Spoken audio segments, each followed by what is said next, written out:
Hey,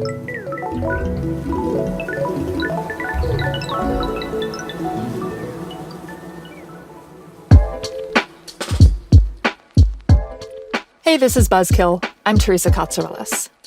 There are an estimated 350,000 different pollinator species on this planet.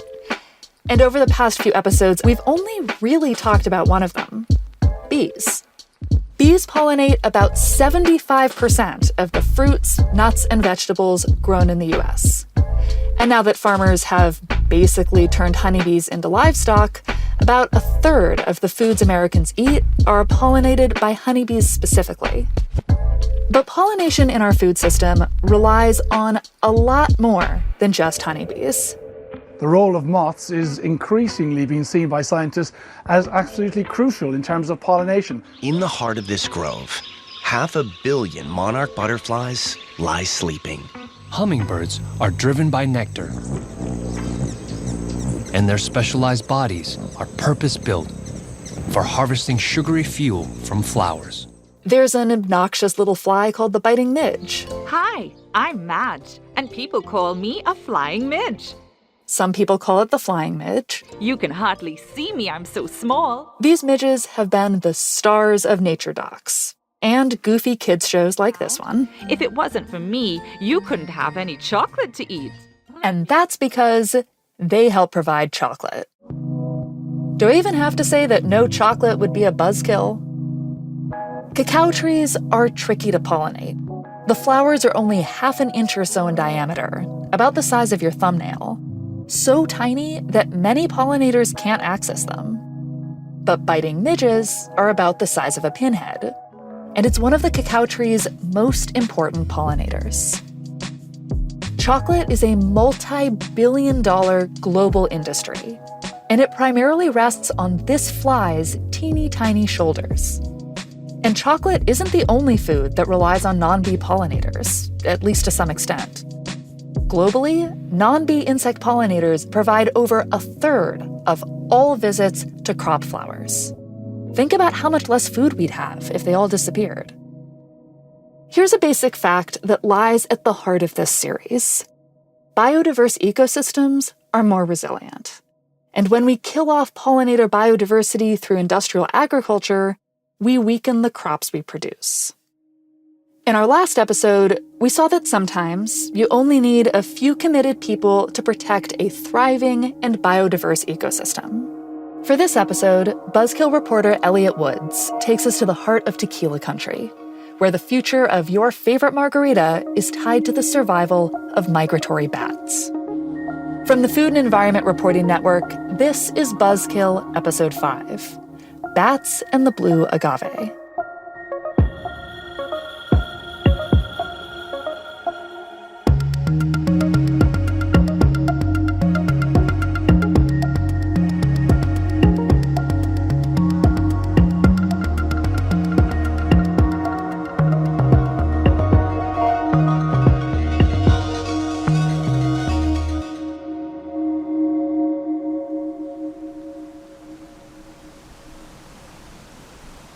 It's a hot day in late July, and I've spent the last 4 hours hiking up to a cave in Big Bend National Park in Texas, close to where the Rio Grande divides the United States from Mexico.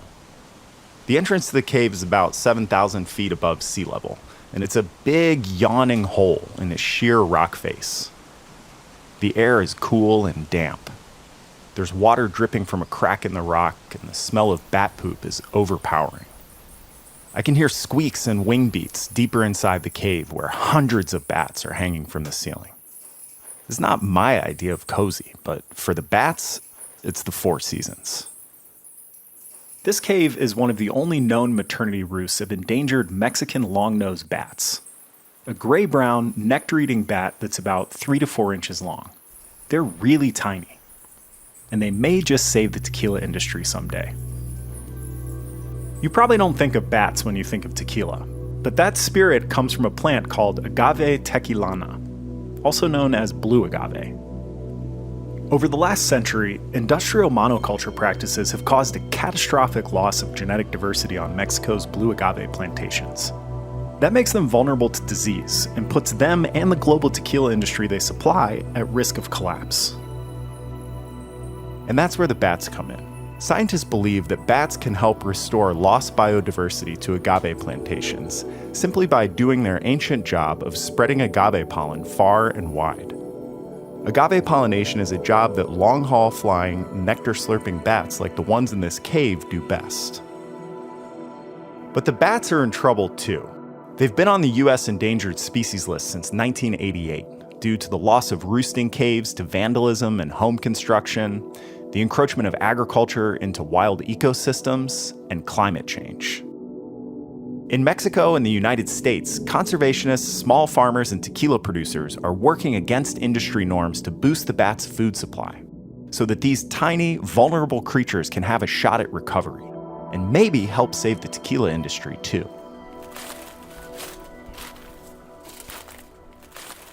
I'm walking between neat rows of blue agaves that stretch up and over the horizon.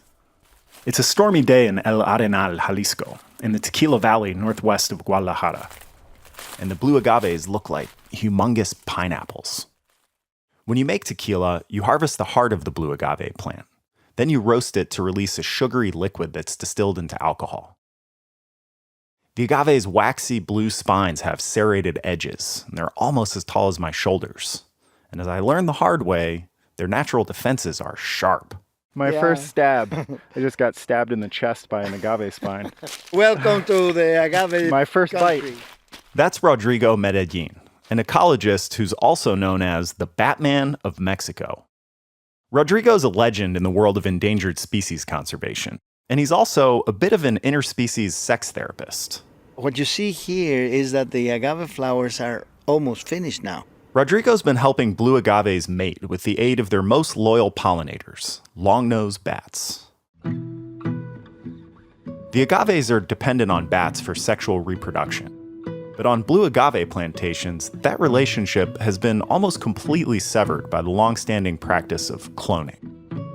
Instead of planting seeds from pollinated plants, growers plant hijuelos, basically sprouts that grow from an agave's underground stems and are genetically identical to the mother plant. We're in a field of clones right now that belongs to Rodrigo's friend, a biologist and small agave cultivator named Leobardo Padilla, or Leo for short. This field was planted in 2018, May of 2018. Entonces, esos agaves tienen 6 años. 6 años y 2 meses. 6 years and 2 months. Rodrigo and Leo brought me here to show me something really important that you rarely see on a blue agave plantation. It's a flowering stalk. It's a beautiful, massive, massive column growing from the center of the plant. Flower stalks like this one are essential for sexual reproduction. Los quiotes pues tienen su... The quiotes, well, they have only, since March, that the agaves started to bloom now. Known as a quiote in Spanish, the flower stalk looks like a 10-foot-tall piece of asparagus with a half-dozen dinner plate-sized discs of yellow flowers sticking out from branches near the top. Agaves grow, and they accumulate sugar year after year after year until sexual maturity comes to them. And then when sexual maturity comes, every last ounce of those agaves is invested in this amazing, massive flowering stalk. Those gigantic flowers contain capsules of nectar that open at night to lure in bats.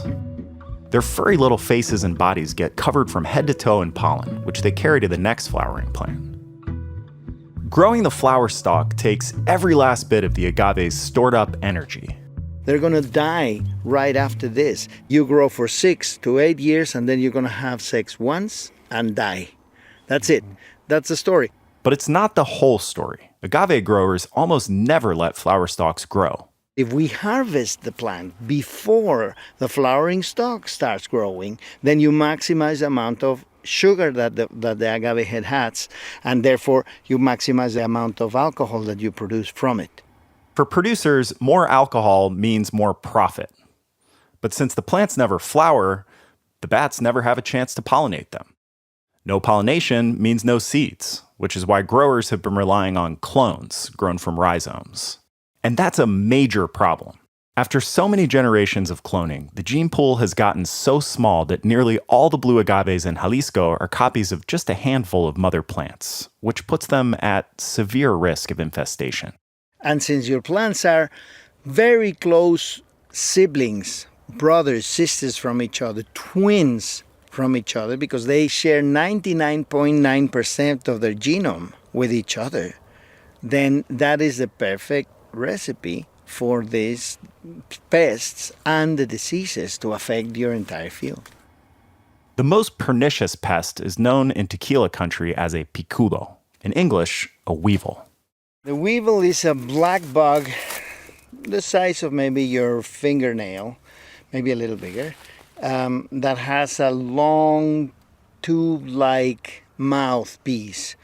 That is used to go and dig into the core of the agave, and then they lay the eggs in that hole. And then the larvae start feeding on the inside of the agave core. The problem is not necessarily the weevil itself, but the weevil is the vector of a fungus and a bacteria that has been killing agaves for 10 years and more. The near total lack of biodiversity in blue agave plantations also means the plants lack the capacity for adaptation. One plant is affected by the disease, all of the plants are going to be sick. So there's like 40% of the agave fields that have been already affected by the disease, and this is growing. According to Rodrigo, the monoculture plantations in tequila country could be one plague away from annihilation. And this is not some abstract threat. It's already happened more than once. Between 1993 and 1999, a pest infestation wiped out an estimated 25% of the agaves in Jalisco. Dozens of distilleries were forced to close down, and the industry fell into a years-long slump. The cycle repeated again in 2010, when a fungal infection killed off an estimated 35% of blue agaves in Mexico. These plagues are bad news for companies like Jose Cuervo and Sauza, and they're even worse for thousands of people whose livelihoods depend on the industry. From small planters to the laborers who work the agave fields to production and distillery workers.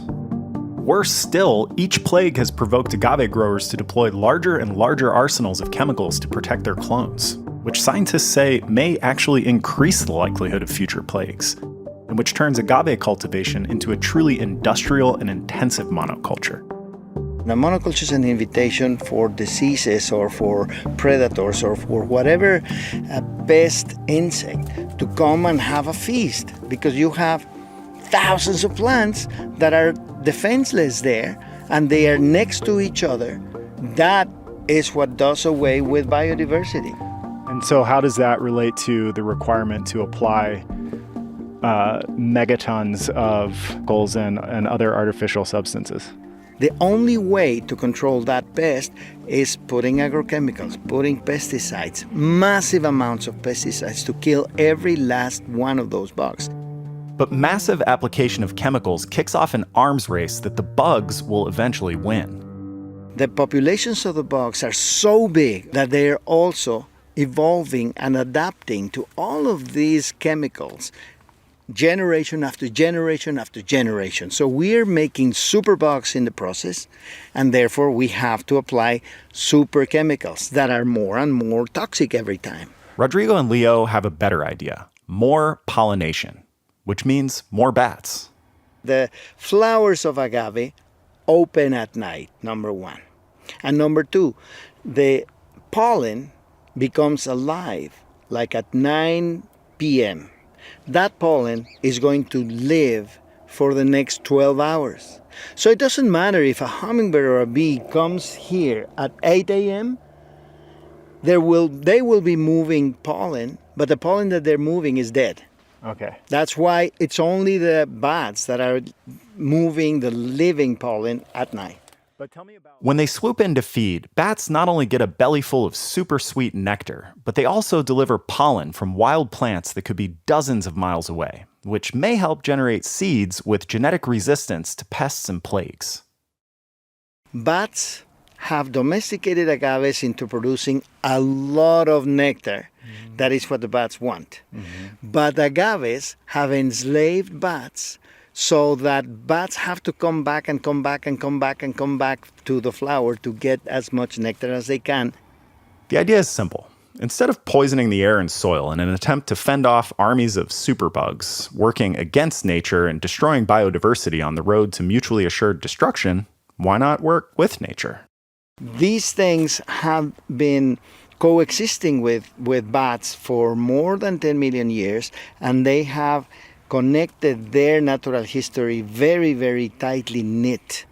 Why not help long-nosed bats play their ancient role of matchmaker between far-flung agaves?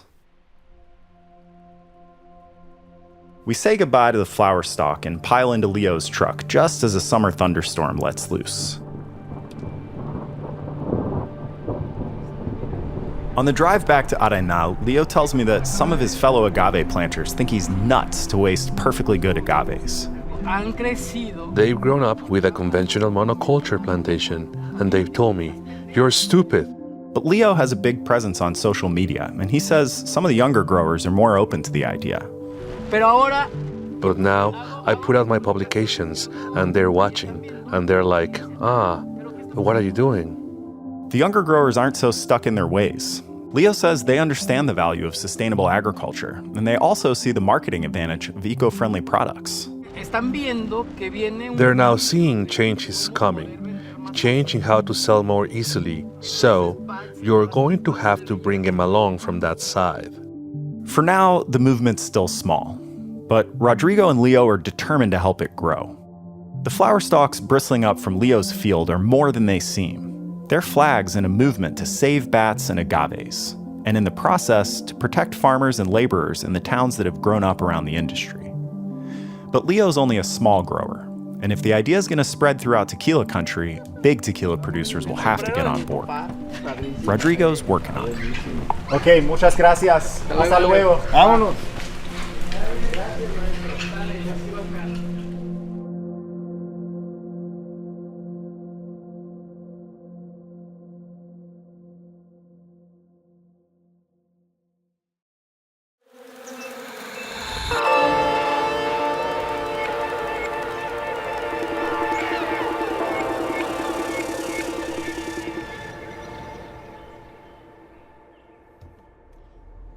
To go to the left lanes and go left on The next morning, Rodrigo and I drive to a town in the Jalisco highlands called Arandas. The plan is to meet up with a tequila producer who has some very special blue agaves to show us.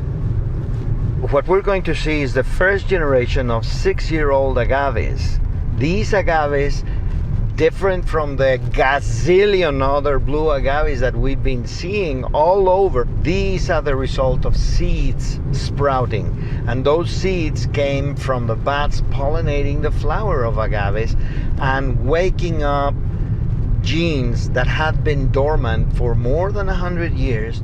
The seed-borne agaves were grown as part of Rodrigo's bat-friendly project, which requires tequila producers to let a certain number of their plants live out their natural life cycle. In other words, to grow flower stalks, get pollinated, and die. If you let 5% of agaves in 1 hectare, you are feeding 100 bats in 1 hectare. That is a hell of a lot of bats. The project launched in 2016. It's still in its infancy, but Rodrigo has big dreams. So when you multiply that by the thousands and thousands of hectares of agave tequilana, if and when the industry adopts this as the standard, we're going to be feeding millions of bats in all of this area. And along with feeding bats, those pollinated agaves would produce seeds that could unleash a revival of genetic diversity. On the 2-hour drive to Arandas, we pass endless fields of clones. Those in the back were 5 and 6-year-olds. This is 4-year-olds. How can you tell how old they are? This species is harvested at age 7 or 8, depending on the size of the core. Signs for herbicides and fertilizers are posted at the edges of the fields. There's a sign for Mustang Max Insecticida. That's probably the 3rd or 4th sign I've seen for insecticides or herbicides or fertilizers. Oh yes. Yeah. Lots of agrochemicals here. Every one of these fields is pumped full of pesticides and fertilizers and weed killers and so on and so forth. The application of massive amounts of chemicals to fertilize depleted soil and protect clones from pests has polluted tequila country and set the industry up for a potential collapse. But one thing Rodrigo says the industry is not responsible for is driving the Mexican long-nosed bats toward extinction. Some people have said that the tequila industry is partly guilty for putting these bats endangered of extinction. And that is not true.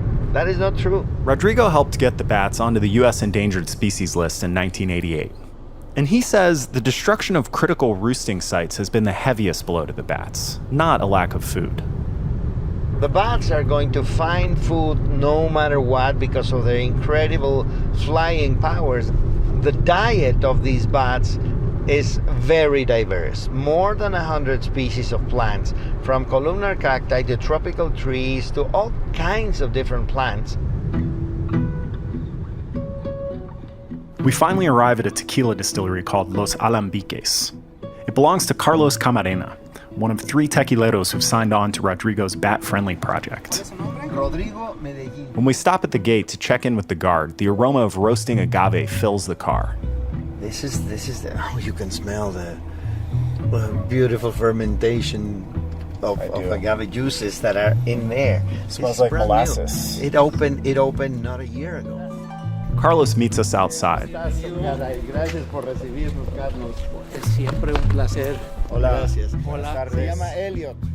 He's a slender man in his 60s with a thin mustache. He's wearing jeans, plaid button-down shirt, and plain leather shoes. You'd never guess that he's a tequila tycoon. Carlos is a master distiller and a 5th-generation tequilero whose brands include El Tesoro, Tapatio, and Tequila Ocho. He's small compared to giants like Jose Cuervo and Padron, but his tequilas are top shelf. We hop in his red Toyota pickup and head out to the fields where Carlos is growing the bat-friendly agaves Rodrigo told me about. Where are we pulling up to now, Carlos? This is my personal property. It's called Rancho El Nacimiento. As I was mentioning, this is the ranch where we have the vast majority of our agaves.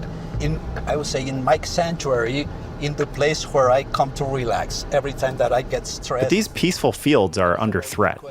Because we have one major concern regarding the health state of our agaves. And that concern, it is one little bug that is called in Spanish picudo because it has a beak. This little animal, it is a disease transmitter. So the picudos, or weevils, thrive in neglected fields. There's nobody taking care of it, and therefore they become, I would say, very easy prey for those bugs to be there because nobody is trying to get rid of them somehow. During boom times in the tequila industry, there's a mad rush to plant agaves on every available patch of ground. And when that results in a glut, prices collapse, and lots of the get-rich-quick growers abandon their crops. And that's when the pest populations explode. And from there, they are attacking all of the neighboring fields. And that is As it happens, the industry is in the midst of a glut right now. Prices for agave have fallen from a record high of almost $2 a kilo in November 2022 to about 50 cents a kilo at the beginning of 2024. And according to Carlos, the cycle of abandonment is starting all over again. Clones, they all have exactly the same genetic information. But if we get a serious disease, it could wipe out the blue agaves in the country, and therefore it could wipe out the whole tequila industry. So that industry was worth more than $16 billion globally in 2023 and employed tens of thousands of people in Mexico. For Carlos, just like with Leo, growing bat-friendly agaves cuts into the bottom line. But he says the potential long-term benefits for his family's company and for the industry are worth it. We are providing food for them, and what we want in exchange from the bats, it is to bring pollen from other agave species in order to have a cross-pollination that could eventually also lead us to have a genetic difference. We park near a stone fence flanked by huge trees. Carlos jumps out and leads us over to a row of agaves where some of the seed-borne plants are mixed in with the clones. You see the plants, you will say, well, this is not a blue agave. It doesn't even look like a blue agave. I can tell you it was born from a blue agave seed. So to me, it is a blue agave. So you can witness what a crazy project we have in hands, in our hands. Let's do it. Go. There's a blue agave right here, and then there's another one 3 plants down that looks way different. Tell me how it looks different. The base, it is thicker. The leaves are thicker than the blue agave. The blue agave has kind of thin leaves, and these, you see, they are completely thick. The spikes are completely different. So it is like looking at an individual from a completely different species. But it is born from a seed of blue agave. And this is just one example because they went in all completely different directions. There are some plants that are taller, shorter, fatter, skinnier. And to me, it is exciting because saying, hey, we are getting into something. When you are dealing The Bat Friendly Project is part of Carlos's plan to hand a healthy company over to his daughters. One generation, when we started with this project, I thought that I would never see any result in my lifetime. I thought that maybe my kids or my grandkids would see something. 80 years from now, 10 generations, 8 years, 80 years. But the surprising part is to see, even with the first generation, how visually you start looking that there's some difference. So the hope is that among those changes, eventually, we may have some plants that are resistant to the attack of a common disease that will come to affect the agave tomorrow or in 100 years from now. And out of those survivors, we can keep on doing what we do, keep on growing agaves and produce tequila. Back at the distillery, Carlos leads us up onto a catwalk between rows of cylindrical steel tanks, where I get to sample the latest batch of tequila. Salud. Salud. Tequila fresh out of the still. At 110.2 proof. What do you smell, Carlos? I smell some cooked agave. I'm smelling some minerality. I smell some herbaceousness, but to me, this is sweet. I'm smelling It's very sweet. a lot of the cooked agave coming out of the oven. This tequila. This is finished tequila. Okay. 55.2% alcohol. Your family has been doing this for well over a century. Or you know everybody in the business at this point. Do you think the Bat Friendly program can grow to a bigger scale? What are your hopes for the future of Bat Friendly? Yeah, I mean, what I can see regarding my daughters, they are very interested, and I'm sure that they will continue with this. So the next generation is getting involved in this, but I hope that there will be more people involved. The more they know about it. It's raining and almost dusk when we say goodbye to Carlos outside the distillery.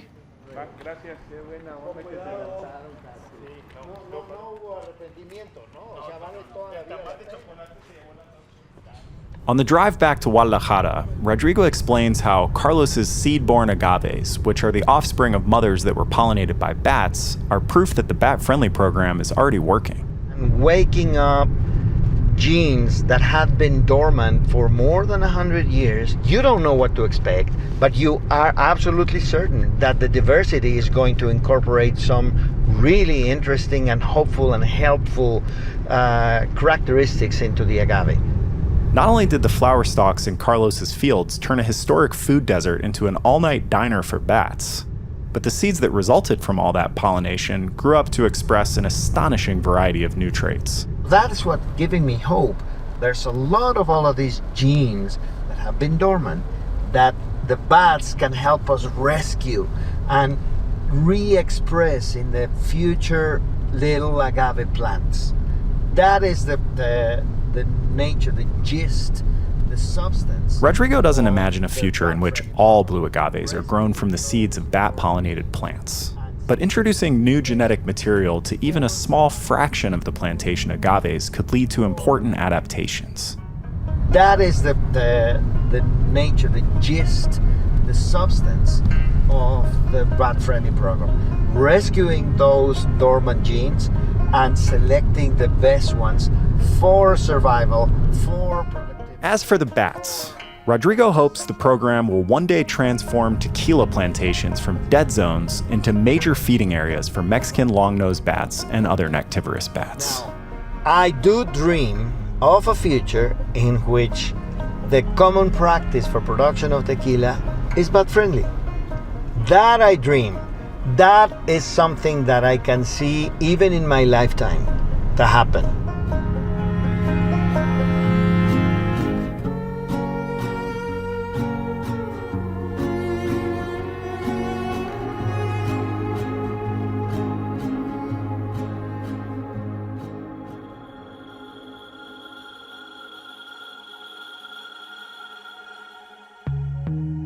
This episode was reported by Elliot Woods and produced by Buzzkill senior producer Alyssa Jong-Perry. Special thanks to Dr. Lauren Amerman at Angelo State University and Gustavo Martinez. Buzzkill is a production of the Food and Environment Reporting Network and is distributed by PRX. Adiza Egan, Theodore Ross, Brent Cunningham, and Tom Laskaway are Buzzkill's executive producers. The music arrangement and audio engineering were done by Sound Sanctuary. Our theme song is by Sandra Lawson-Indu. Naomi Barr is our fact-checker.